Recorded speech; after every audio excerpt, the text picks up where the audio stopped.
తెలంగాణలో మరిన్ని జాతీయ రహదారుల విస్తరణకు రంగం సిద్ధమవుతుంది. వచ్చే ఆర్థిక సంవత్సరానికి కేంద్ర రవాణా జాతీయ రహదారుల మంత్రిత్వ శాఖ పరిధిలో సుమారు 40,000 కోట్ల మేర రహదారి విస్తరణ పనులకు సంబంధించిన ప్రతిపాదనలు ఉన్నాయి.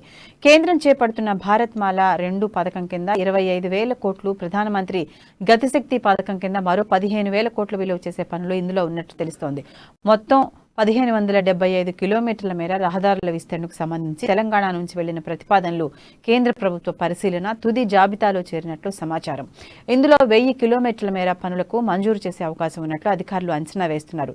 ఈ క్రమంలో పెండింగ్ లో ఉన్న భూసేకరణను వేగంగా పూర్తి చేసేందుకు చర్యలు చేపట్టాలని రాష్ట్రానికి కేంద్రం సూచించినట్లు తెలిసింది.